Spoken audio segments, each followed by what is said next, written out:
Ethanol ethanol की चर्चा इस समय लगभग हर जगह हो रही है। एथेनॉल को आइए एक सिंपल लैंग्वेज में समझते हैं। इससे हमारे देश का वाटर क्राइसिस और भी ज्यादा वर्स्ट हो सकता है। एथेनॉल की बात जब सामने आती है तो नितिन गडकरी जी का नाम सबसे पहले आता है। नितिन गडकरी जी के हिसाब से वाटर क्राइसिस नाम की कोई चीज ही नहीं है।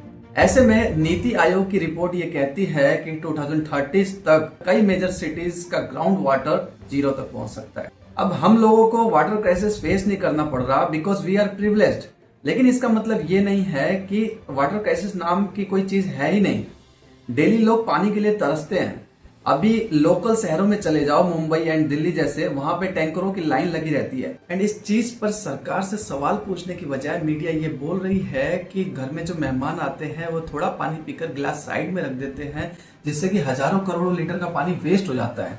ऐसे में मैं मीडिया से सवाल पूछना चाहूंगा कि जो तुम लोग इतना चाटते हो जिससे तुम्हारा गला सूखता है, और जो तुम एक्स्ट्रा पानी पीते हो उससे भी हजारों करोड़ों लीटर का पानी वेस्ट हो जाता है, तो भाई थोड़ा कम चाटो। अब पानी से हटकर पॉल्यूशन पे आते हैं। लोग ये कह रहे हैं कि एथेनॉल इको फ्रेंडली है, ये पॉल्यूशन कम करेगा।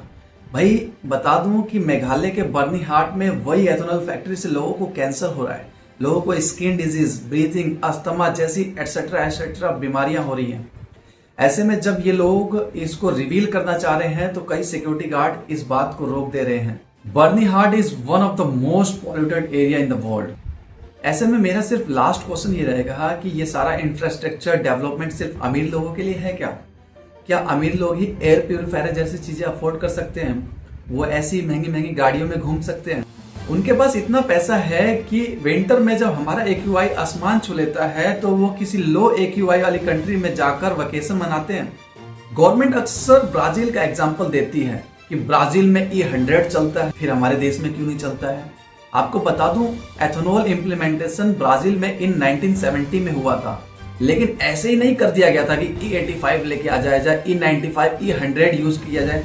वहां की सरकार को समझने में इसको फेज बाय फेज उन्होंने इम्प्लीमेंटेशन किया, ऐसे ही नहीं लाके कर दिया सडनली। अब ब्राजील में एथेनॉल फ्यूल पर तो डिस्काउंट भी मिलता है, हमारे यहाँ क्या मिलता है? एक बात और आपको बता दूं, ब्राजील के पास वर्ल्ड लार्जेस्ट वाटर रिसोर्सेस है, हमारे पास क्या है भाई? अब मुद्दे की बात पे आते हैं कि इस एथेनॉल इश्यू पर अपोजिशन पार्टी वाले सवाल क्यों नहीं उठाते हैं। इन सारे पार्टीज के नेताओं के पास अपनी खुद की शुगर की फैक्ट्रियां हैं। भाई अपने पेट पर ही लात थोड़ी ना मारेंगे। वो आवाज इस चीज पर उठाएंगे कि जिस चीज पर उनको फायदा हो रहा हो। उनका सिर्फ एक ही मोटो होता है कि भाई अपना काम बनता और भाड़ में जाए जनता।